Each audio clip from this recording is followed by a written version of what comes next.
اس وقت عالمی سطح پر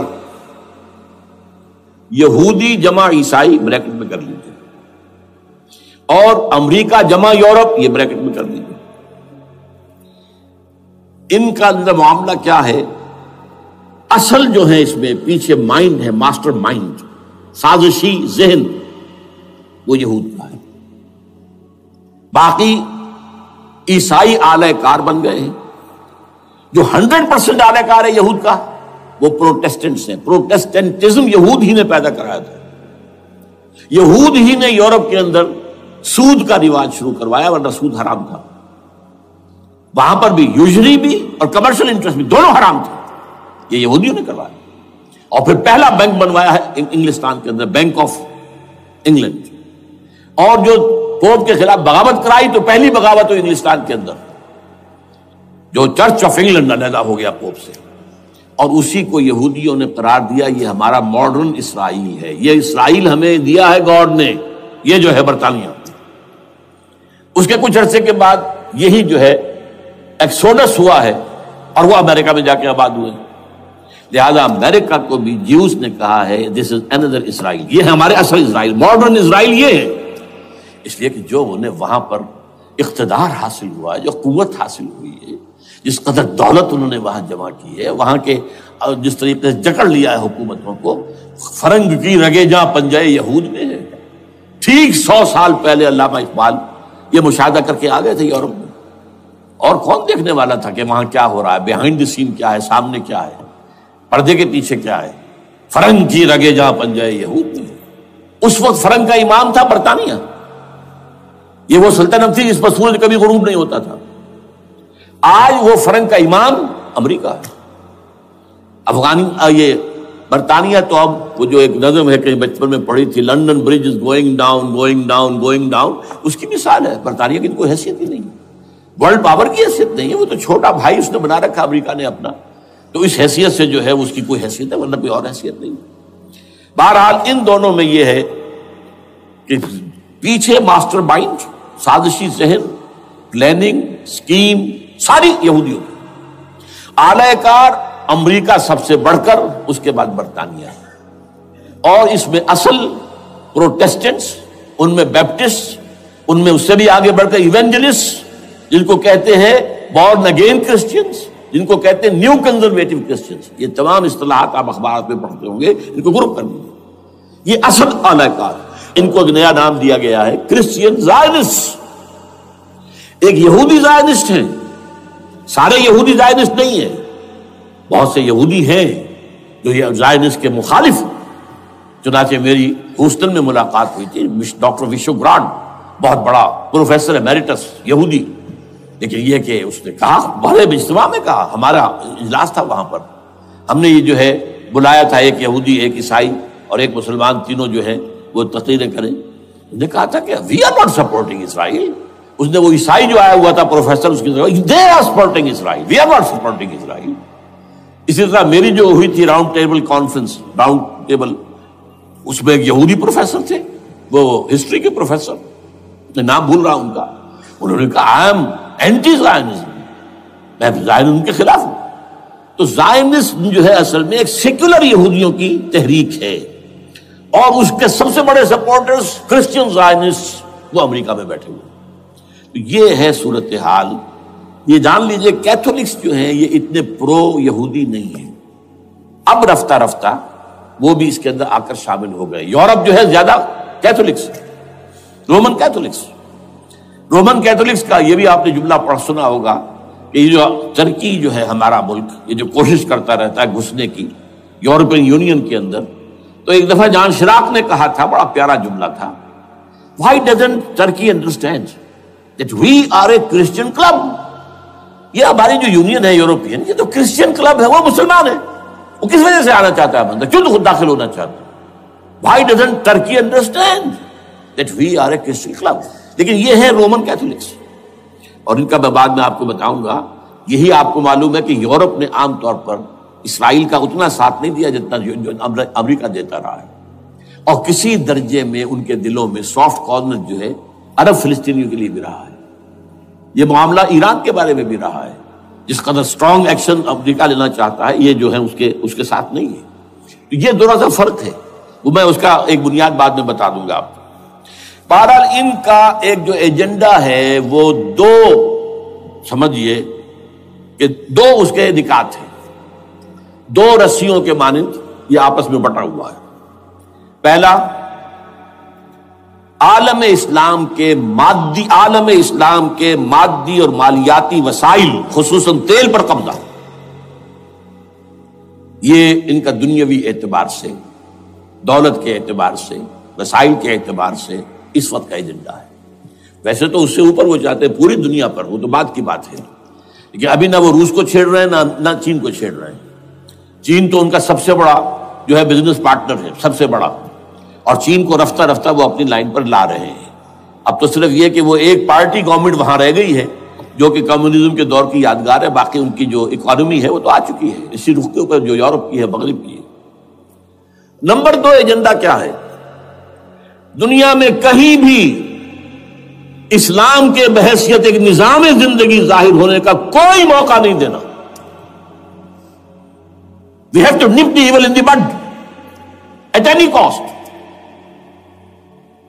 یہ ان کے ایجنڈے کا دوسرا بڑا ہے. یہ دو ہے انٹرٹوائنڈ، جیسے آپ لڑیوں کو بٹ دے کر رسی بناتے ہیں، ایسے یہ دو لڑیے ہیں. اسلام کا پولیٹیکل سوشو اکنامک سسٹم کہیں نہ آ جائے دنیا میں، ہو نہ جائے آشکارا شر پیغمبر کہیں. یہ ابلیس نے کنکلوڈ کیا ہے، وہ جو ابلیس کی مجلس شورا ہے، ہو نہ جائے آشکارا شر پیغمبر، کہیں ایسا نہ ہو کہ پیغمبر کی شریعت دنیا کے سامنے آ جائے، پیغمبر کا نظام آ جائے. الحذر، آئین پیغمبر سے 100 بار الحذر.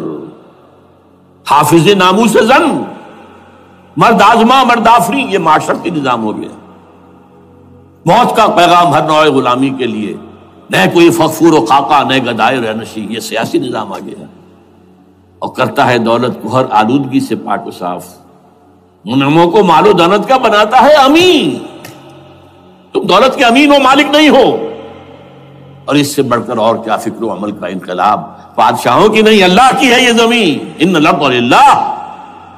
یہ نظام کہیں نہ آ جائے دنیا، یہ ہے جس پہ کہ وہ خطرہ محسوس کر رہا تھا. اور اس کے بعد یہ کہتے ہیں، یہ تو تھا عصر حاضر کے تقاضے، لیکن یہ کہ صورتحال کیا ہے؟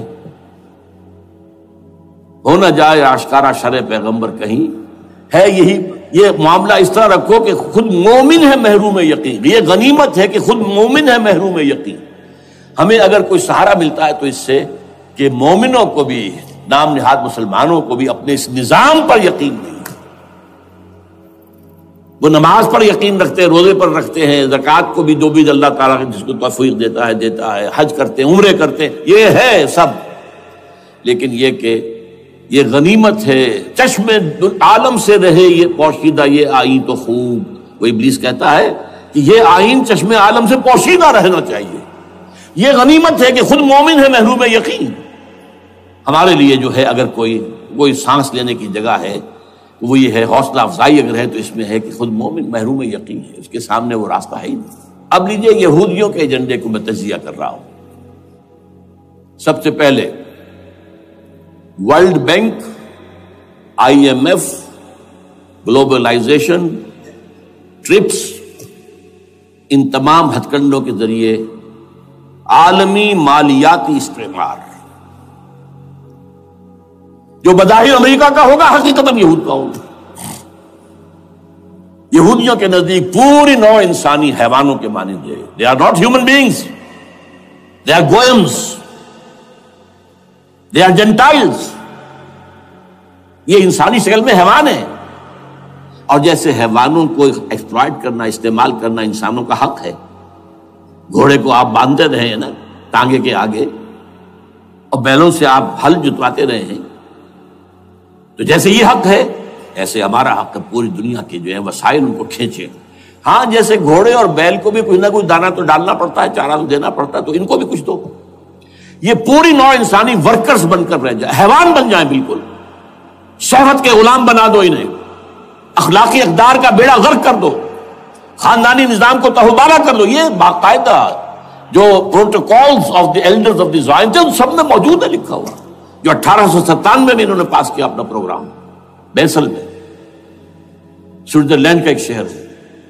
Protocols of the elders of the Zion. ان کو حیوان بنا دو، بس حیوانوں سے کام لیتے رہو. ہاں ان کی کمائی کا کچھ حصہ ان کے لیے چھوڑ دو، وہ بھی زندہ رہیں، وہ بھی آخر کام کیسے کریں گے، اور اصل جو ہے ملائی کھینچ دو اپنے اس نظام کے ذریعے سے. World bank, I M F, stock exchange, TRIPS, globalization, اس کے ذریعے سے عالمی مالیاتی استعمار. نمبر 2، ایک ہے ان کا ایجنڈا، یہ تو عالمی ہے. دوسرا ایجنڈا کیا ہے؟ وہ لوکل ہے. وہ کیا ہے؟ گریٹر اسرائیل کا قیام، جس میں مصر کا سارا زرخیز علاقہ شامل ہوگا، جو ڈیلٹا کا علاقہ کہلاتا ہے اس کا، جہاں کے اس وقت کے بادشاہ نے، حضرت یوسف علیہ السلام کے زمانے کے بادشاہ نے، وہ فرعونہ کے خاندان میں سے نہیں تھا، وہ عرب تھا. عربوں ہی سے کسی وقت کوئی قوم آئی تھی جو کہ مصر پر قابض ہو گئی تھی. اس نے حضرت یوسف کے خاندان کو لا کے وہاں آباد کیا. بہترین جشن کا علاقہ کہلاتا ہے، بہترین. وہ کہتے ہیں ہمارا ہے، ہم رہے وہاں پر کئی 100 برس تک رہے. عراق ہمارا ہے، وہاں ہمیں قید میں رکھا گیا، نبوکدنضر لے گیا تھا. عرب کا شمالی حصہ جو ہمارا ہے، وہاں خیبر میں یہودی قلعے تھے، اور وہاں مدینے کے اندر جو ہے 3 قبیلے یہودی تھے جنہیں محمد نے صلی اللہ علیہ وسلم نے وہاں سے نکال باہر کیا تھا. یہ جارڈن وارڈن، یہ ترکی کا بھی کچھ حصہ ہمارا ہے. باقی پورا لبنان اور پورا فلسطین، یہ سب اس کے اوپر بنے گا ایک greater Israel. This is there local agenda. اور اس کے لیے ضروری ہے ایک بہت بڑی جنگ. ایسے آسانی سے نہیں ہو جائے گا. آرمگیڈون، جس کو حضور نے فرمایا الملحمۃ العظمیٰ، الملحمۃ الکبریٰ، بہت بڑی جنگ، جس کی خوفناکی اور تباہ ناکی کا اندازہ اس سے کیجئے. حضور فرماتے ہیں کہ اگر ایک باپ کے 100 بیٹے یا ایک دادا کے 100 پوتے ہوں گے تو ان میں سے 99 ختم ہو جائیں گے، ایک بچے گا. اور ایک جگہ فرماتے ہیں اتنی اموات ہوں گی، اتنی لاشیں ہوں گی کہ ایک نفاست پسند پرندہ جو ہے، جو گندگی پہ نہیں اترنا چاہتا. ایک تو ہے یہ کوے، چیلیں، گدھ، وہ تو گندگی ہی کی تلاش میں ہے مردار کھانے کے لیے، وہ تو لاشوں کو نوچ رہے ہوں گے. وہ پرندہ جو ہے نفاست پسند پرندہ، وہ نہیں اتر سکے گا، اڑتا اڑتا چلا جائے گا، لیکن لاشوں کا سلسلہ ختم نہیں ہوگا، یہاں تک کہ تھک ہار کر لاشوں پر گر جائے گا. یہ دور نہیں ہے، اس لیے کہ اس پر متفق ہیں یہودی بھی اور عیسائی. پروٹسٹنٹس، عیسائی اس کے اوپر پوری طرح متفق ہیں. آرمگیڈون، جسے آپ 3rd ورلڈ وار کہہ لیں، الملحمۃ العظمیٰ کہہ لیں، الملحمۃ الکبریٰ کہہ لیں حضور کے الفاظ میں، یہ آئے گی. اس کے نتیجے میں گریٹر اسرائیل بنے گا. نمبر 3، پھر بنے گا 3rd ٹیمپل، جو ٹائٹس نے گرا دیا تھا 70 میں، سن 70 عیسوی، جسے گرے ہوئے کتنا عرصہ ہو گیا؟ 2008. اندازہ کر لیجئے 1800 کتنے برس ہو چکے.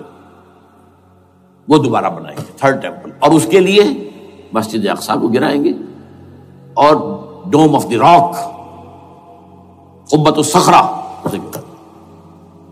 وہاں لا کر پھر اس میں کنگ ڈیونز تھرون لا کے رکھا جائے گا. یہ بھی میرے علم میں پہلی مرتبہ اسی ٹرمپٹ رسالے سے آیا. وہ کیا ہے؟ حضرت داؤد کا.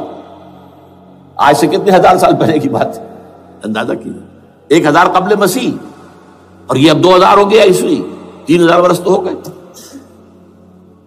وہ کیا تھا؟ ایک پتھر تھا جس پر بٹھا کر حضرت داؤد کی تاج پوشی کی گئی تھی. پھر اسی پر حضرت سلیمان کی تاج پوشی ہوئی، پھر اسی پر ان کے بادشاہ آتے رہے، تاج پوشی ہوتی گئی. ٹائٹس نے جب گرایا ہے سن 70 عیسوی میں، یروشلم کو برباد کیا، 1,33,000 یہودی ایک دن میں قتل کیے، ایک دن میں، باقی نکال دیا، بھاگ جاؤ یہاں سے. اس کو کہتے ہیں diaspora, that started in 70 AD. یہ منتشر ہو گئے، جس کا جہاز سنگھ سمایا چلا گیا، یورپ میں چلے گئے، شمالی افریقہ میں، مسلمان ملکوں میں، انڈیا میں آ گئے، ایران میں آ گئے، سب جگہ وہاں سے نکال دیے گئے. ڈائسپورا. بہرحال وہاں سے وہ ٹائٹس وہ پتھر لے گیا، وہ روم میں لے گیا، روم سے کسی طرح وہ آئرلینڈ پہنچ گیا۔ آئرلینڈ پیور کیتھولک ملک ہے، آپ کو معلوم ہوگا، اور وہاں پر پروٹیسٹنٹس کی اور کیتھولکس کی جنگیں ہوتی رہتی ہیں۔ کبھی بھی شیعہ سنی مسلمانوں کی اس طور سے خانہ جنگی نہیں ہوئی ہے جیسے کہ وہاں ان دو عیسائیوں میں کیتھولکس اور پروٹیسٹنٹس میں ہوتی ہے۔ وہ رومن کیتھولک ملک ہے بیچ میں۔ وہاں سے وہ انگلینڈ میں آیا، انگلینڈ میں جب آ گیا، بلکہ وہاں سے اسکاٹ لینڈ سے انگلینڈ میں پھر اس کو ایک کرسی کے اندر اس کی سیٹ کی حیثیت سے بنا کر ایک تھرون کی شکل دے دی گئی، اور وہ جو ویسٹ منسٹر ایبے ہے، برطانیہ کے پارلیمنٹ کے ساتھ جو چرچ ہے ویسٹ منسٹر ایبے، وہاں اس کو لا کے رکھ دیا گیا۔ اس وقت سے برطانیہ کے بادشاہوں اور ملکاؤں کی تاج پوشی وہاں ہوتی ہے۔ تو ایک یہ ہے کہ پھر اس کو لا کر وہاں رکھیں گے۔ اب یہاں سے اختلاف ہے، یہ نوٹ کر لیجیے۔ یہاں تک عیسائیوں کا، یہودیوں کا ایجنڈا ایک، یہاں اختلاف ہے۔ یہودیوں کے نزدیک ان کا مسیح آئے گا اور وہ وہاں بیٹھ کر پوری دنیا پر راج کرے گا۔ وہ مسیح جس کی خبر دی گئی تھی شروع کی کتابوں میں، جو تورات کی ابتدائی کتابیں ہیں، وہ تو حضرت مسیح کی شکل میں آ گئے۔ دی پروفیسی واز فلفلڈ۔ یہودیوں نے نہیں مانا، انہیں تو قرار دیا جادوگر ہے، کافر ہے، مرتد ہے، ولد الزنا ہے، اور اپنے بس پڑتے سولی پر چڑھا دیا۔ وہ دوسری بات ہے، اللہ نے کیا کیا وہ ایک علیحدہ مسئلہ ہے۔ چنانچہ یہ کہ دی سچویشن از ویکنٹ، وہ مسیحا کی جگہ ابھی باقی ہے ان کی، and they are waiting for ہم۔ تو وہ آئے گا اور وہ یہاں اس تخت داؤد پر بیٹھ کر پوری دنیا پر حکومت کرے گا۔ عیسائیوں کا کہنا کیا ہے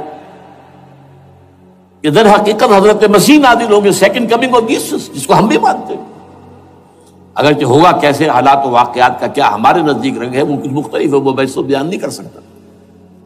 حضرت مسیح علیہ السلام پھر اس تخت پر بیٹھیں گے ان کے عیسائیوں کے مطابق۔ چنانچہ پوپ جو مر گیا ہے، پال سیکنڈ، اس کو یہ ٹرمپٹ والے کہتے ہیں شیطان، اور ان کا کہنا یہ ہے کہ اس شیطان نے the old ancient holy Roman empire کو ریوائیو کیا ہے یونائٹڈ یورپ بنا کر، اور ان کا مقصد کیا ہے کہ یہ فلسطین میں ایک رومن کیتھولک حکومت قائم کرنا چاہتے ہیں۔ یہودی اپنی حکومت چاہتے جو ہے، اور وہ اپنی حکومت چاہتے ہیں، یہ ان کا کہنا ہے۔ یہ میں نہیں جانتا کہ اس میں کس حد تک ان میں ایک دوسرے پر الزام درست ہے، لیکن جیسے کہ آپ کو معلوم ہے کہ انڈونیشیا کے اندر بھی ہوا تھا، ایک جزیرے کو تقسیم کر دیا، ایک حصہ جو ہے اس کا وہ رومن کیتھولک ریاست بن گیا ہے۔ شاید نائجیریا میں بھی اس طرح کا معاملہ ہوا ہے کچھ تھوڑے علاقے کے اندر، وغیرہ وغیرہ۔ تو یہ ہے، لیکن بہرحال یہ ان کا۔ عیسائیوں کا معاملہ کیا ہے؟ میں نے جیسا کہ بتایا کہ یہ تو اس ایجنڈے کے اندر متفق ہے، اور عیسائی بھی ورلڈ ڈومینیشن، مالیاتی جو ہے استعمار، اس کے لیے کوشاں ہیں۔ لیکن ان کے نزدیک حضرت عیسیٰ ابن مریم آئیں گے علیہ الصلوۃ والسلام، اور وہ حکومت کریں گے۔ اس پورے ڈرامے کا اسکرپٹ پورا یہودیوں کا لکھا ہوا ہے، اور انہی کی سازش اس پورے ڈرامے کے پیچھے ہے۔ البتہ بظاہر اس ڈرامے کا بڑا کیریکٹر جس سے آپ ہیرو کہیں وہ امریکہ ہے، اور اس کے تابع یورپ بھی ہے۔ یہ ہے عالمی سطح پر معاملہ اس وقت۔ ویسے میری 2 کتابیں جو ہیں اس پر کتابچے ہیں، 4 سال پہلے میں نے اسی مقام پر 2 تقریریں کی تھی۔ ایک موجودہ عالمی حالات اور اسلام کا مستقبل، وہ دوسرا حصہ جو میں اس وقت نہیں چھیڑ رہا، ہوگا کیا اصل میں، جس میں یہ ہے کہ کہیں اسلامی ریاست قائم ہو، خلافت کا نظام قائم ہوگا کہاں ہوگا یہ میں بحث نہیں کر رہا۔ حضرت مہدی کا ظہور ہوگا، وہ آئیں گے عرب کے اندر۔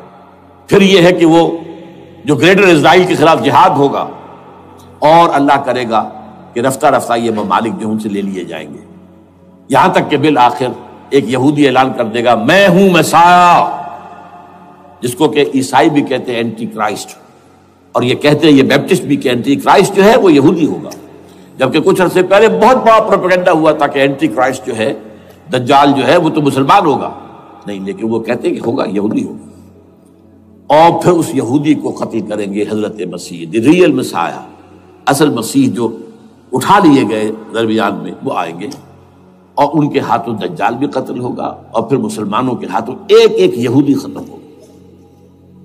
پھر ایک عالمی اسلامی ریاست قائم ہوگی حضرت مسیح کے ہاتھوں، اور وہاں پر حضرت مسیح ایک حدیث میں آتا ہے 40 برس تک پوری دنیا پر حکومت کرے گی. بہرحال یہ دوسرا پکچر ہے جو ہمارے سامنے، میں اس وقت کی تفصیل میں نہیں جا رہا، جو ان کے سامنے پکچر ہے وہ میں نے آپ کو بیان کر دیا.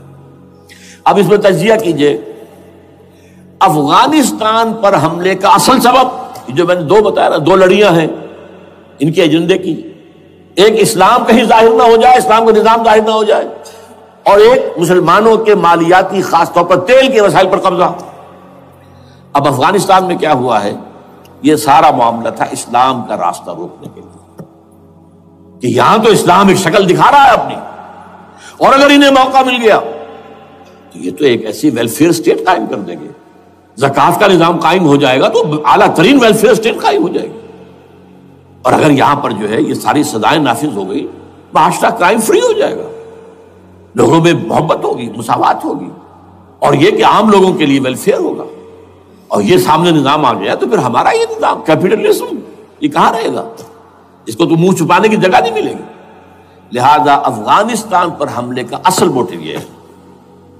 البتہ یہ ساتھ ہی یہ بھی تھا کہ افغانستان کے راستے سے سینٹرل ایشین سٹیٹس جو ہیں ان سے پائپ لائنیں لا کر اور وہ پھر کہیں گوادر کے آس پاس سمندر تک لائے جائے، تاکہ ہم وہاں کے جو ہے ڈرین کر سکیں جو تیل اور گیس کے ذخائر ہیں سینٹرل ایشین سٹیٹس کے اندر جو مسلمان سٹیٹس ہیں. تو اس کے لیے راستہ جو ہے وہ لینا چاہتے تھے افغانستان سے. اب وہ جہاں تک افغانستان کا تعلق ہو تو ان کے قبضے میں ہے، جب چاہے کر لیں. اب پاکستان کا معاملہ جو تھا وہ جیسا کہ میں نے کہا کہ اس کا راستہ وہ رک گیا، جبکہ انہیں واپس جانا پڑ گیا. لیکن انہوں نے افغانستان میں کوشش کی طالبان کے زمانے میں. یونیکال جو ہے ان کی سب سے بڑی جو ہے کمپنی ہے، اس نے مذاکرات کیے، وہ دیکھ کر حیران رہ گئے کہ یہ ان پڑھ، یہ ملے ملاٹے جو ہیں یہ تو بڑے ٹف بارگینر ہیں. اس طریقے سے پاؤں جما کر طالبان نے جو ان کے ساتھ مذاکرات کیے ہیں اور ان سے اپنی شرطیں پیش کی ہیں کہ وہ گھبرا کر بھاگ گئے. یہ صورتحال بھی تھی افغانستان پر قبضہ کرنے میں. لیکن یہ ہے کہ اصل کیا تھا کہ وہ اسلام کی کوئی شکل دنیا کے سامنے نہ آنے پائے، جو ان کا میجر ہے. اسی لیے پورا عالم کفر جمع ہے، امریکہ، یورپ، روس، چین، سب جمع ہے. بھارت تو ہے ہی ہے، یہ سب جمع ہے.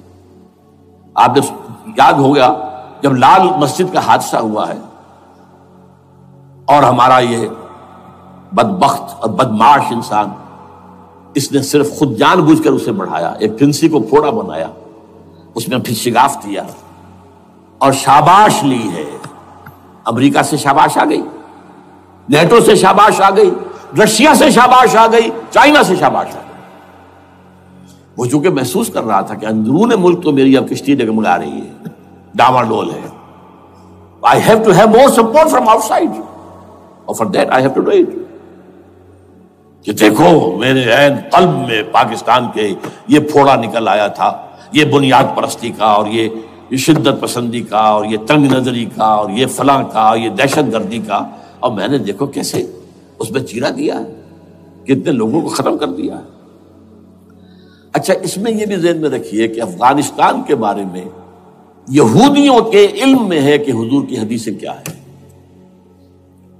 حضور کی حدیث ہے یخرج من خراسان رایات سود،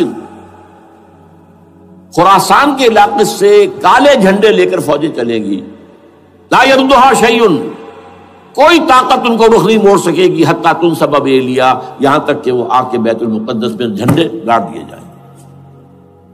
دے نو اٹ، یہ جان لیجیے یہ لوگ پڑھے لکھے لوگ ہیں.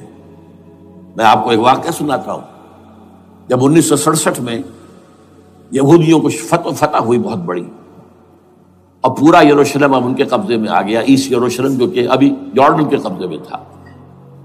تو جب موشے دایان تھا وہ کانا، وہ داخل ہوا فاتح کی حیثیت سے، تو اس کے ساتھ ایک ربائی تھا بہت بڑا، چیف ربائی یہودیوں کا بہت بڑا عالم، اور وہ رو پڑا. تھا تو فتح کا وقت، خوشی کا، رویا. So this is the beginning of the end, یہ الفاظ آئے اخبارات کے اندر. گویا کہ اب یہ آخری ڈرامہ جو ہے شروع ہو گیا ہے. وہ آخری ڈرامہ انہیں معلوم ہے ان کی تباہی پر ختم ہونا ہے. اس میں حضرت مسیح کے نزول کے بعد یہ ٹرمپٹ والا بھی لکھتا ہے کہ 80% یہودی قتل ہو جائیں گے. اور میں سمجھتا ہوں کہ 20% اگر صحیح ہے اس کی بات تو وہ ہوں گے جو اب حضرت مسیح پر ایمان لے آئیں گے. باقی 80% اپنے اس کفر پر اڑے رہیں گے اور قتل ہوں گے. اسی طرح حضور کی ایک حدیث ہے کہ جب یہودیوں کا قتل عام ہو رہا ہوگا، اگر مسلمان قتل کریں گے تو اگر کسی درخت کے پیچھے یہودی چھپا ہوگا تو درخت پکارے گا، اے مسلمان، ہاں عبداللہ آؤ ادھر، یہ میرے پیچھے یہودی چھپا ہوا، قتل کرو اسے. کسی پتھر کے پیچھے چھپے گا تو پتھر بولے گا سوائے ایک درخت غرقد کے، کہ غرقد یہودیوں کا درخت ہے، وہ پناہ دے گا. اور آج اسرائیل میں سب سے بڑی پلانٹیشن غرقد کی ہے. They know it. اسی لیے افغانستان، خراسان، یہ افغانستان کا ہارٹ ہے افغانستان. اور یہ بھی جان لیجئے ہمارا جو مالاکنڈ سے اوپر کا علاقہ ہے یہ بھی خراسان کا حصہ ہے. اولڈ خراسان، جیسے گریٹر خراسان کہا جاتا ہے ہسٹری میں. ایک میں نے ایرانی سے پوچھا تھا اس کے بارے میں تو اس نے کہا خراسان ہمارا ایک صوبہ ہے. میں نے کہا وہ تو مجھے معلوم ہے، جس کا دارالخلافہ مشہد ہے اور یہ ان کا مقدس شہر ہے، وہ تو اسے مکے کی طرح سمجھتے ہیں. بہرحال میں نے کہا میں پوچھ رہا ہوں پرانا خراسان بزرگ. تو خراسان بزرگ کا انہوں نے بتایا پورا افغانستان اس میں شامل. اور پھر یہ اسٹیٹس جو ہیں سینٹرل ایشین اسٹیٹس اور ایران کا ایک حصہ اور پاکستان کا ایک حصہ، یہ جو مالاکنڈ کہلاتا ہے. اور یہ بڑی معنی خیز بات ہے کہ وہیں مالاکنڈ سے تحریک چلی ہے جو اصل تحریک ہے طالبان پاکستان، وہ سوات سے چلی. بہرحال اس وجہ سے، اس پہلو سے یہ جو ہے افغانستان پر حملے کا سب سے بڑا سبب وہ تھا. دوسرا جو تھا وہ یہ کہ ان کو جو پائپ لائن لے کے آنی تھی اس کے لیے، لیکن وہ ظاہر بات ہے کہ اس میں جو ہے جو طالبان نے وہ ان کی چکمے میں نہیں آئے.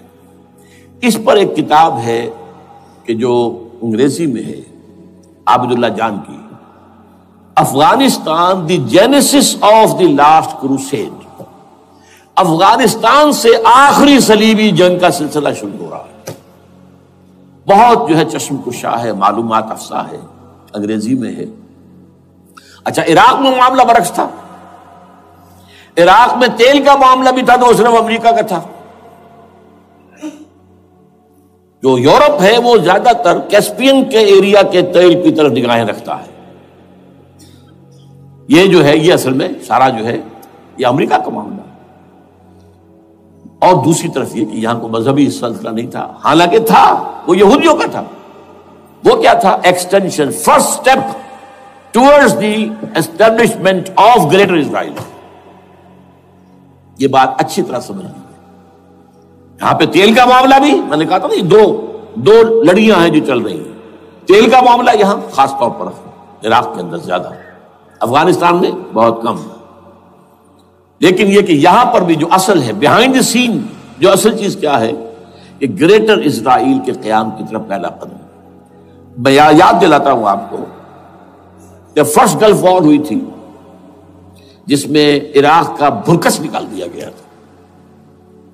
اس کے اختتام پر کہا تھا شوارز کرافٹ، جو ان کا کمانڈر ان چیف تھا الائڈ فورسز کا، اس نے صاف کہا تھا، مجھے آج تک ایک ایک لفظ یاد ہے، We fought this war for the protection of Israel.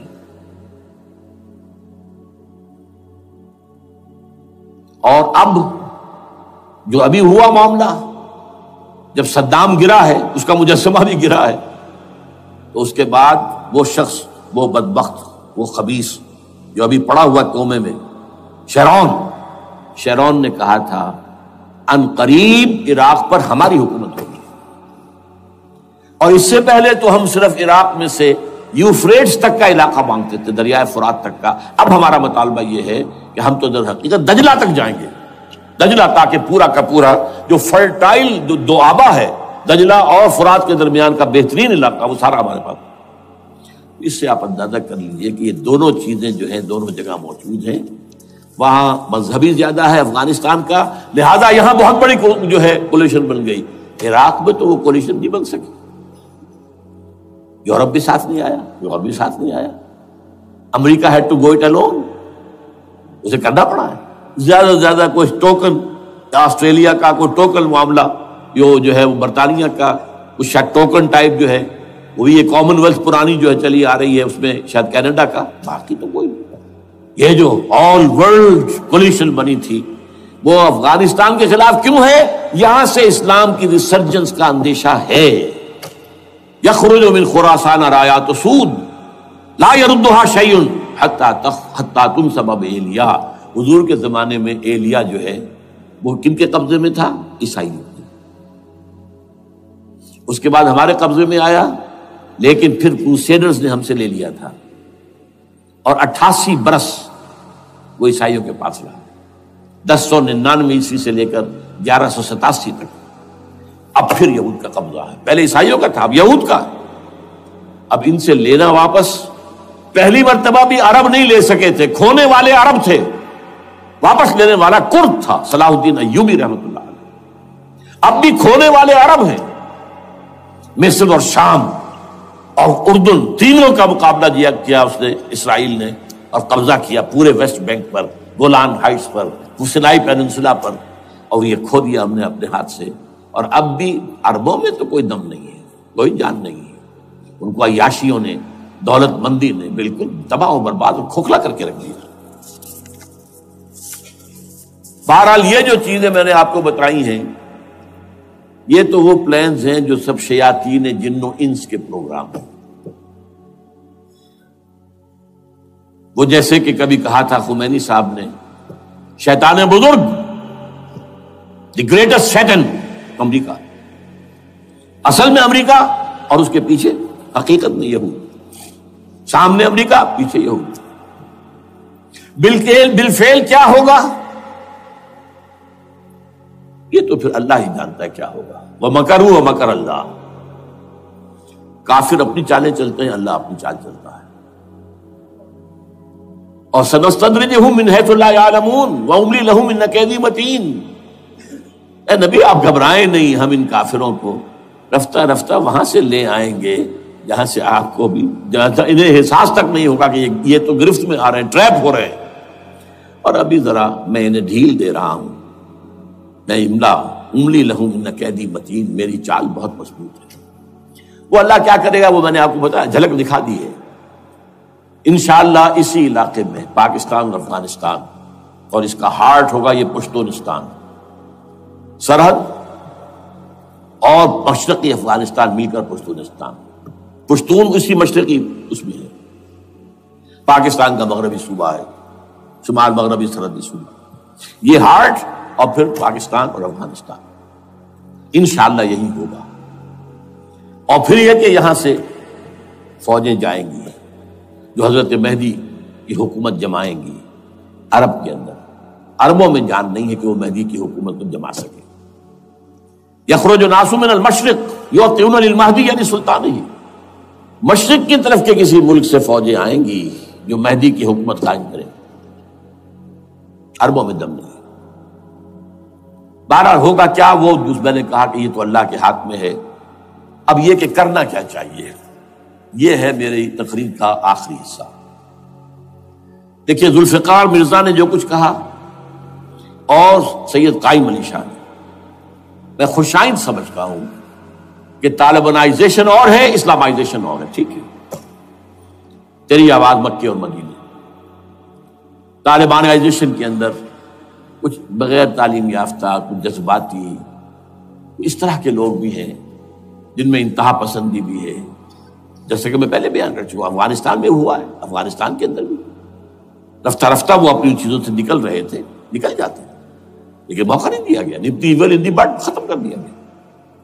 اسی طرح ہمارے سرحدی صوبے میں جیسا کہ میں بتایا 3 قوتیں برسرکار ہیں، who is who knows it، کون کیا کہ۔ لیکن بہرحال یہ کہ پہلی بات یہ، اسلام اور پاکستان لازم و ملزوم ہیں۔ یا اسلام آئے گا تو یہ ملک رہے گا، نہیں آئے گا تو ختم ہو جائے گا، اس میں کوئی شک نہیں۔ میری 2 کتابیں پڑھ لیجیے اگر اللہ توفیق دے، ہمت دے، اسلام اور پاکستان، یہ سن 67-68 کی تحریریں میری ہیں۔ جینیسس آف پاکستان کیا تھا، how Pakistan came into existence, پھر یہ کہ میں نے استحکام پاکستان کے نام سے سن 85 کے اندر کتاب لکھی ہے، یہ دونوں کتابیں پڑھی ہیں۔ پاکستان کا کوئی جواز نہیں اگر یہاں اسلام نہ آئے، اور واقعتاً ہم جواز کھو چکے ہیں، تو اللہ تعالیٰ ہمیں مہلت دے رہا ہے۔ لیکن اب یہ سمجھ لیجئے، یہ اللہ تعالیٰ کی طرف سے ایک خاص مہلت ہے، اور شاید آخری مہلت ہے جو ہمیں مل رہی ہے۔ یہاں اسلامائزیشن نہ ہوا تو یہ ملک نہیں رہے گا۔ میں یہاں آپ کو ایک شعر سنا دوں، ہے تو ایک ایسی شخصیت کا جو کچھ کنٹروورشل بھی ہو گئی، بعد میں بدنام بھی ہو گئی۔ ایک زمانے میں جماعت اسلامی کے بڑے مخلص کارکن تھے وہ، مولانا کوثر نیازی۔ انہوں نے ایک بڑا تلخ شعر کہا تھا، اسلام کو اگر تیری فضا راس نہ آئے، اے میرے وطن تجھ کو کوئی آگ لگائے۔ ہمیں اسلام چاہیے، اور اسلام نہیں آئے گا تو یہ ملک نہیں رہے گا۔ کوئی زرداری، کوئی نواز شریف اس ملک کی بقا کی ضمانت نہیں دے سکتا۔ اس کی بقا ہے اگر تو اسلامائزیشن نہیں ہے۔ 61 سال کی ہماری بے وفائی اللہ کے ساتھ کیے ہوئے وعدے کی، اس کا ایک عذاب ادنا ہم جھیل چکی ہیں۔ 71 یاد کی سن 71 پاکستان 2 لخت، 93,000 مسلمان پاکستانی بھارت کی قید میں بھیڑوں بکریوں کی طرح ہانک کر لے جائے گئے، ٹرکوں میں بھر بھر کر، جیسے کہ ڈیرہ غازی خان سے بھیڑیں بکریاں آتی ہیں لاہور میں ذبح ہونے کے لیے، کنسنٹریشن کیمپس میں۔ ہمارے ٹائیگر نامی جرنیل نے پیش کیا اپنا ریوالور، کتنے لوگ مارے گئے، کتنا فساد ہوا، مسلمان کے ہاتھوں مسلمانوں کا خون کتنا ہوا۔ یہ اللہ کا ایک خاص عذاب ہوتا ہے۔ میں نے وہ آیت آپ کو سنائی تھی، قل هو القادر على ان يبعث عليكم عذابا من فوقكم او من تحت ارجلكم۔ اے نبی سے کہہ دیجیے اللہ اس پر قدرت رکھتا ہے، جب چاہے تم پر کوئی عذاب اوپر سے بھیج دے، تمہاری زمین کے نیچے سے نکال دے۔ زلزلہ آیا تھا کہ نہیں؟ او یلبسکم شیعا، ایک تیسری شکل بھی ہے، نہ اللہ آسمان کو کوئی تکلیف دے نہ زمین کو، زمین پھٹے گی تو آدمی جائے گا نا اندر، بلکہ تمہیں گروہوں میں تقسیم کر کے، او یلبسکم شیعا فیذیق بعضکم بعض بعض، تو ایک دوسرے کی قوت کا ایک دوسرے کو مزہ چکھائے، تم خود ایک دوسرے کے گلے کاٹو۔ ہمیں کسی اور قوم کو تکلیف دینے کی ضرورت نہیں ہوگی، یہ کام ہمارے ساتھ ہو چکا ہے 1971 میں۔ بہرحال اب اس کے بعد بھی تاخیر تو ہماری جو کی تو ہے، اب ہم اس جگہ پر پہنچ گیا کہ شاید اب عذاب الاکبر آنے والا ہے۔ وہ آیت بھی میں نے شروع میں پڑھی تھی، وَلَنُذِيقَنَّهُم مِّنَ الْعَذَابِ الْأَدْنَىٰ دُونَ الْعَذَابِ الْأَكْبَرِ لَعَلَّهُمْ يَرْجِعُونَ۔ چھوٹا عذاب آیا سن 71 میں پاکستان، بہرحال مغربی پاکستان تو برقرار رہا، اس کا نام بھی پاکستان رہا۔ اب شاید بڑا عذاب آ رہا ہو، بلکنائزیشن جس کے نقشے جو ہیں دنیا میں شائع کیے جا چکے ہیں۔ اور اس اسلامائزیشن کے لیے جو میں کہہ رہا ہوں کہ اس کے بغیر یہاں پاکستان نہیں رہے گا، اس کے لیے اس کی جو دستوری، تدریجی، قانونی، پرامن اگر راستہ اختیار نہ کیا گیا تو ملیٹنسی بڑھے گی، یہ رکنے والی نہیں ہے۔ یہ جو اوپر کا جو علاقہ ہے، ایک ٹرائنگل ہے جس کا نقشہ کھینچا ہے ایک بہت بڑے مصری ادیب اور مورخ نے، شکیب ارسلان ان کا نام تھا۔ انہوں نے کہا ہے کہ یہ پامیر سطح مرتفع جو ہے، پامیر جسے روف آف دی ورلڈ کہا جاتا ہے، اس سے پہاڑوں کے سلسلے نکلتے ہیں، کوئی چین کی طرف چلا گیا، کوئی تبت کی طرف چلا گیا، کوئی قراقرم ادھر آ گیا پاکستان کی طرف، ہمالیہ آ گیا پاکستان انڈیا کی طرف، ادھر ہندو کش چلا گیا افغانستان میں۔ یہ سب جیسے کہ ایک جو پہیا ہوتا ہے اس کے جو لگے ہوتے ہیں سپوکس جنہیں کہتے ہیں۔ اس نے کہا کہ ایک طرف ہمالیہ اور ایک طرف ہندو کش، اس کے درمیان میں جو قوم رہتی ہے، اب نوٹ کر لیجئے، یہ ہمالیہ کا اینڈ جو ہے مغربی، وہ کیا ہے، یہ نتیا گلی وغیرہ اسی کا حصہ ہے، اس کے بعد ختم، دریائے سندھ بہ رہا ہے، لیکن اوپر جا کر وہ ٹرن دیتا ہے رائٹ کو، تو پھر اب وہ قراقرم اور ہمالیہ کے درمیان جاتا ہے۔ یہاں تک کہ انڈیا سے جو اس کا داخلے کا راستہ آ جاتا ہے. لیکن یہ جو ہے یہ درمیانی راستہ یہ اصل میں ہندو کش ادھر اور ہمالیہ ادھر، اس کے درمیان جو قوم آباد ہے. اور اس ٹرائنگل کا بیس ہے مالاکنڈ کا پہاڑ. مالاکنڈ، ہمالیہ، ہندو کش. اس ٹرائنگل میں جو قوم آباد ہے، شکیب ارسلان کہتا ہے اگر پوری دنیا میں اسلام کی نبضیں ڈوب جائیں تب بھی یہاں کے لوگوں میں اسلام کی نبض چلتی رہے. یہ وہ علاقہ ہے جہاں سے پاکستان کے طالبان کا آغاز ہوا، جہاں سے پرامن تحریک چلی تھی اس کا راستہ روک دیا گیا. اب وہ شدت پسندی پر آ گئے اور یہ شدت پسندی بڑھے گی اگر آپ نے تشدد سے روکا. اگر امریکہ کے چمچے بنے رہے، اگر امریکی ایجنڈے ہی کو پورا کرتے رہے اور اپنے لوگوں کو مارتے رہے، تو جواب میں گریک چراغ حقیقت کو گل کیا تم نے تو موج دودھ سے صد آفتاب ابھریں گے. یہ اب جو آ رہے ہیں کہاں سے آ رہے ہیں آپ کے یہ خودکش حملہ آور؟ یہ وہی ان لوگوں کے رشتہ دار ہیں نا جو امریکی بمبارڈمنٹ میں مارے گئے ہیں. کتنے ہیں جن کے بچے ختم ہو گئے، بیٹے مر گئے. یہ جو ہمارے ہاں ایک کمانڈوز کے کیمپ کے اوپر جو حملہ ہوا تھا اور خودکش بمبار جس سے کہ شاید 18-19 بہترین آپ کے کمانڈوز ختم ہوئے تھے، وہ کون تھا؟ وہ خود کمانڈو تھا. اندر کوئی اور تو جا ہی نہیں سکتا تھا، یہ کمانڈوز کا کیمپ تھا اور اس کے میس میں لوگ کوئی جا سکے. وہ خود کمانڈو تھا. اس کی بیٹی لال مسجد کے اندر جلی تھی.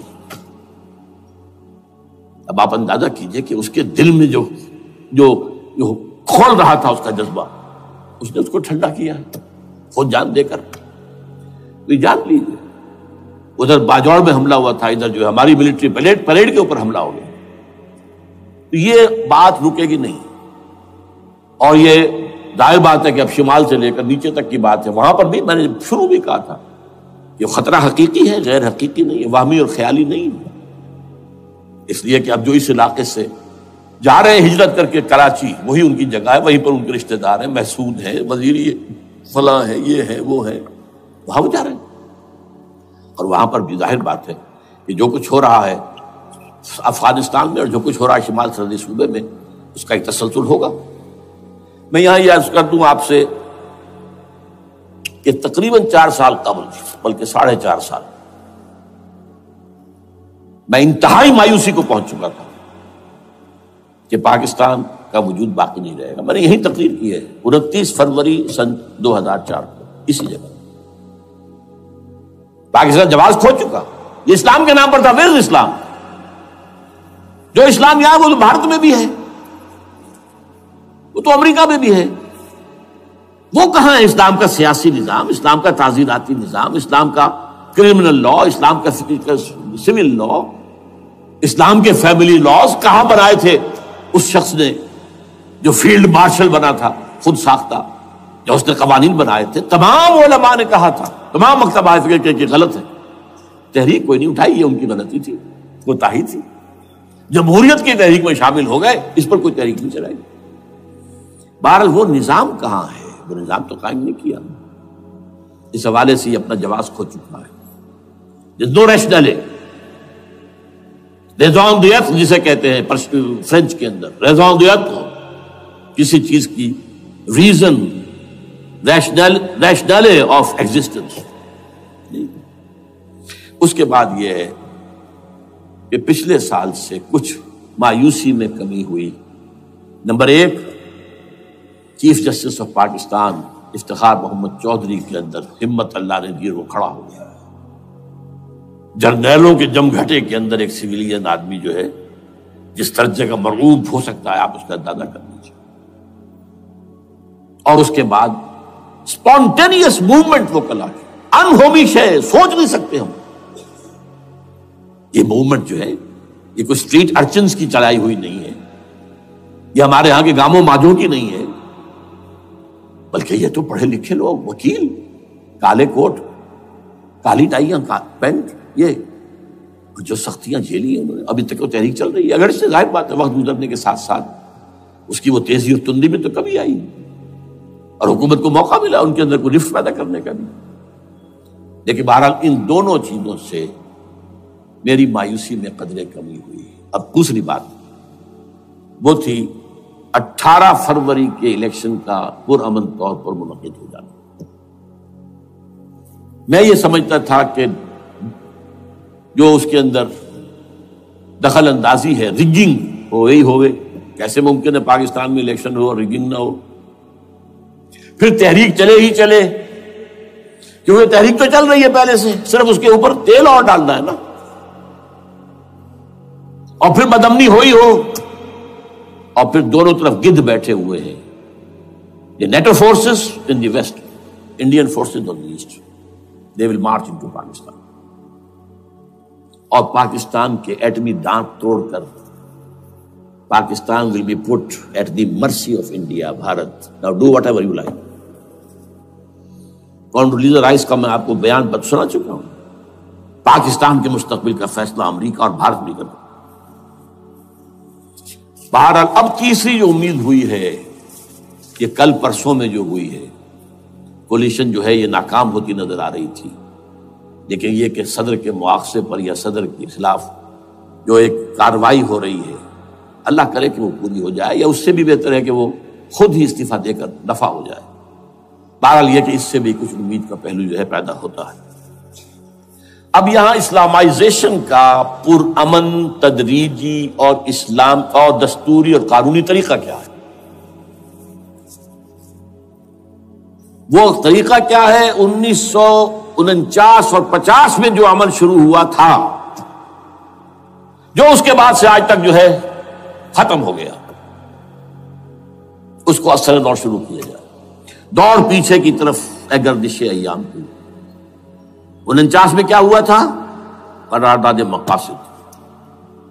وہ گویا کہ پاکستان میں نظام خلافت کی جڑ تھی جو رکھ دی گئی تھی کہ sovereignty belongs to Allah and whatever authority we have, it's a sacred امانت. یہ تو اصل میں استعمال کی جائے گی یہ قوت کتاب و سنت کے دائرے کے اندر. this is خلافہ. in essence it is خلافہ. خلافت کی بنیاد رکھ دی گئی. اس سے پہلے 48 میں سن 47 کی ایک تقریر کی وجہ سے جو غلط فہمی پیدا ہوئی تھی قائد اعظم کی 11 اگست کی، اس کا انہوں نے کراچی کے ہائی کورٹ بار ایسوسیشن میں جا کے کہہ دیا تھا. کچھ لوگ شرارت کے ساتھ یہ پروپیگنڈا کر رہے ہیں کہ پاکستان میں دستور شریعت پر مبنی نہیں ہوگا، یہ فتنہ ہے، غلط کہہ رہے ہیں. نفی کر دی تھی. اب یہ دوسری بات ہے کہ اندھوں کے اندھے جو ہیں وہ اس 11 اگست کی تقریر کو لیے پھرتے ہیں، اس کے ایک جملے کو، اور یہ اتنی کھلی بات جو کی شریعت کا لفظ. شریعت، پاکستان کا دستور جو سمجھتا ہے کہ شریعت پر نہیں مبنی ہوگا وہ غلط کہتا ہے، وہ شریر ہے، شرارت پیدا کر رہا ہے. یہ قائد اعظم کے الفاظ. بہرحال اس کے بعد ایک عمل کیا ہوا تھا سن 50 میں، یہاں کے سیکولر عناصر نے ایک بڑا شور مچایا، کس کا اسلام لاؤ گے؟ شیعہ کا، سنی کا، دیوبندی کا، بریلوی کا، وہابی کا، کس کا اسلام؟ اللہ تعالیٰ غریق رحمت کرے ان بزرگوں کو. پاکستان کے تمام مذہبی مکاتب فکر کی ٹاپ کی قیادت جمع ہو گئی کراچی میں. شیعہ بھی، اہل حدیث بھی، بریلوی بھی، دیوبندی بھی. 31 علماء، جماعت اسلامی بھی، مولانا مودودی بھی اس میں تھے. انہوں نے 22 پرنسپلز ایگریڈ اپون، دستور بنانے کے لیے یہ 22 پرنسپلز ہیں، حاضر بناؤ دستور. اب کوئی دلیل نہیں رہی، کوئی عذر نہیں رہا. تمام مکاتب فکر کے لوگ جمع. بعد میں ہوا کیا ہے، اس میں کس کا کتنا رول ہے، یہ بڑی درد بھری داستان ہے. میں اس وجہ کو چھیڑنا نہیں چاہتا. حاصل کیا ہے، وہاں سے ہمارا پروسیس ڈیریل ہوا، کچھ اپنوں کے کیے، کچھ بیرونی دباؤ کے تحت. قرارداد مقاصد کی سزا دی گئی لیاقت علی خان کو، تم نے پاس کرائی ہے. اسے ایسے قتل کیا گیا کہ سراغ تک نہیں ملا کہ کس نے قتل کیا. یہ ایسے تو نہیں ہوتا، اس میں پیچھے بڑے بڑے کریکٹرز، بڑے بڑے کردار. اب اس کے بعد وہ عمل کیسے شروع ہو؟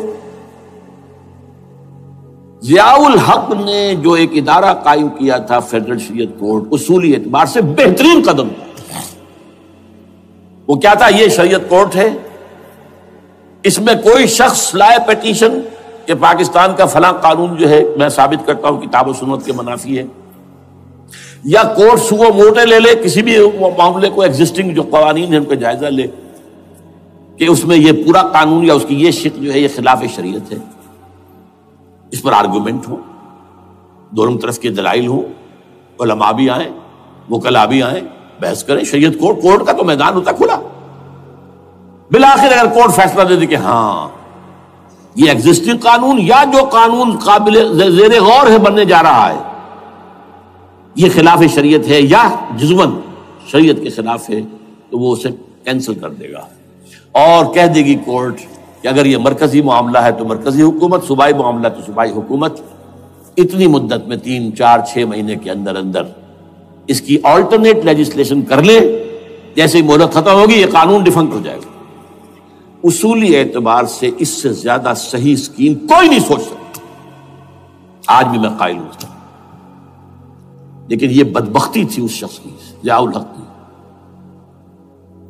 اس کو بالکل غیر مؤثر کر دیا،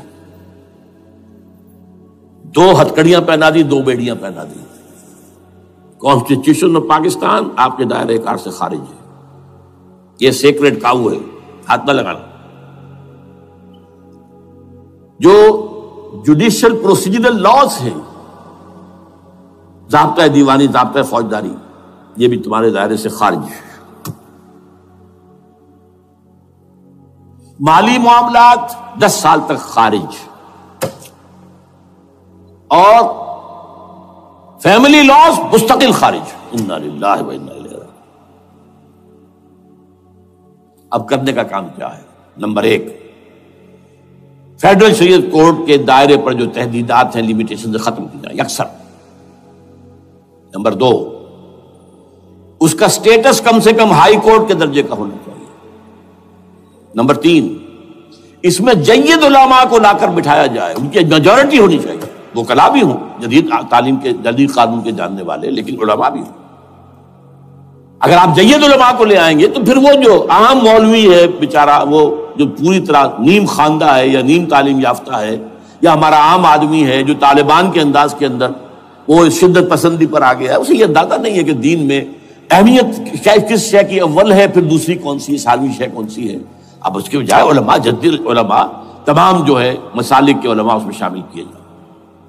اس کے فیصلوں پر نظر ثانی کا کھلا موقع ہونا چاہیے، ایک دفعہ عدالت فیصلہ کر دے، نظر ثانی کا موقع ہونا چاہیے، اور کسی شہری کی طرف سے پیٹیشن آئے یا سو موٹو، وہ جائزہ لے اور ایک ایک کر کے قوانین جو ہے غلط ختم، ان کی جگہ پر لیجسلیشن پارلیمنٹ ہی کرے گی یا صوبائی اسمبلی کرے گی۔ کورٹ کا کام لیجسلیشن نہیں ہے، وہ یہ کہہ سکتا ہے کہ یہ بھائی یہ معاملہ جو ہے شریعت سے تجاوز کر گیا ہے، یا فلاں جو قانون تم بنانے چلے اس کی یہ شق جو ہے شریعت کے خلاف ہے، بس فیصلہ یہ دے گی۔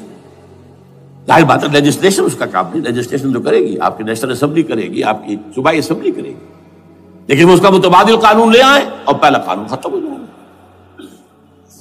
اچھا، اس عرصے کے دوران جو کونسل آف اسلامک آئیڈیالوجی پر ارب روپیہ خرچ ہوا ہے، اس کی رپورٹوں کے انبار لگ گئے ہیں، کسی ایک سفارش کو بھی آج تک پارلیمنٹ میں پیش نہیں کیا گیا، اور اس میں جید علماء رہے ہیں اور تمام مکاتب فکر کے علماء رہے ہیں۔ ان کی رپورٹوں کو رفتہ رفتہ پارلیمنٹ کے سامنے لایا جائے اور ان کے ذریعے سے نئی قانون سازی کی جائے۔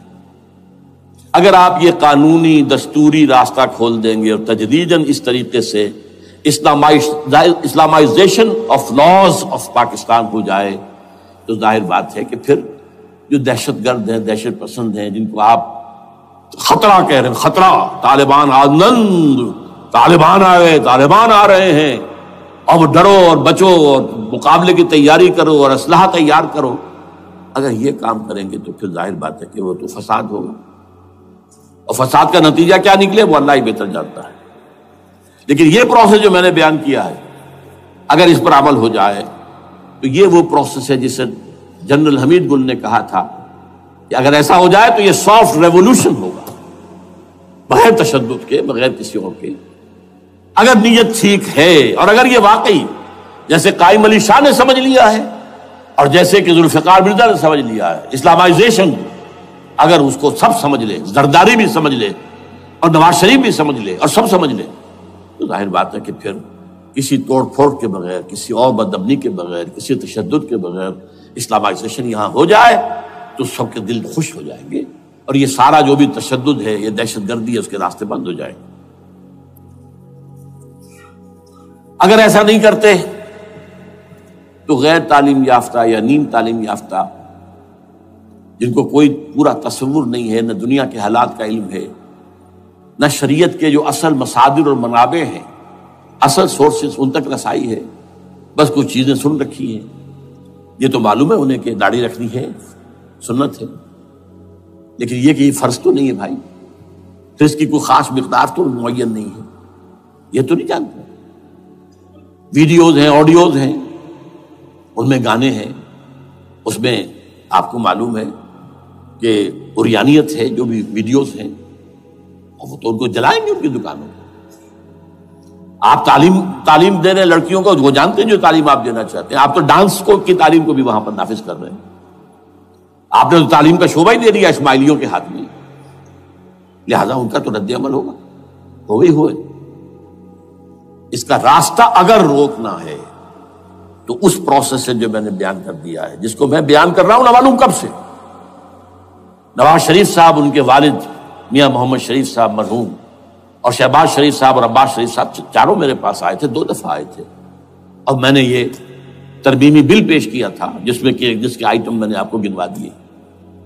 بہرحال نہیں کیا کچھ انہوں نے، لیکن یہ کہ اگر یہ نہیں کریں گے تو یہ کہ دوسری طرف یہ سمجھ لیجئے اس وقت پاکستان کے دینی مدرسوں میں شدید تحریک چل رہی ہے۔ لال مسجد یہ ایک سمبل بن چکا ہے، یہ ایک علامت ہے، اور یہ ملیٹنسی کی طرف بہت بڑی تعداد میں، خاص طور پر جو طالب علم ہیں عربی مدارس کے، طالبان کی سورس یہی تو ہے نا، یہی تھے جن سے کہ افغانستان میں طالبان ابھرے تھے اور یہیں سے پاکستان کو ابھر رہے ہیں۔ ان کے اندر شدید لہر ہے، اور کوئی بہت بڑا فساد ہو گیا اگر خدا نہ خواستہ تو that will be the end of Pakistan.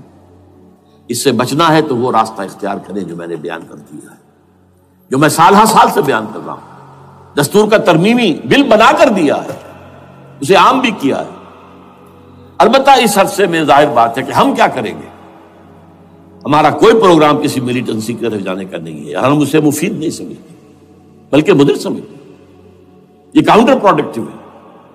ہمارے سامنے پروگرام کیا ہے؟ سے نکاتی پروگرام، بڑے پیمانے پر دعوت ایمان بذریعہ قرآن، نمبر 1۔ میری تمام سرگزشت کھوئے ہوئوں کو جستجو، میری سرگزشت جو ہے 50 سال سے اسی میں ہے، قرآن کو پڑھنا، پڑھانا، سیکھنا، سکھانا، عام کرنا، اور الحمدللہ ایک بڑی ٹیم تیار کر دی ہے میں نے اللہ کے فضل سے، جو یہ کام کر رہی ہے۔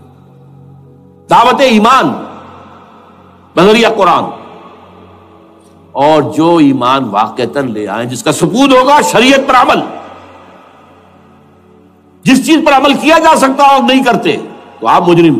ہاں ظاہر بات ہے اس ایک حصہ ایسا ہے جس پر ہم عمل نہیں کر سکتے جب تک کہ نظام نہ بدل جائے۔ چور کا ہاتھ میں نہیں کاٹ سکتا، آپ نہیں کاٹ سکتے، لیکن جتنے پر عمل ممکن ہے اس پر عمل۔ ایسے لوگوں کو آرگنائز کیا جائے، بیعت کا نظام، مسنون نظام، قرآن میں معصور، مسنون، منصوص، یہ سارا نظام اس کی بنیاد ایک آدمی کا۔ وہ آدمی کہے کہ بڑھو تو بڑھو، وہ کہے کہ رک جاؤ تو رک جاؤ۔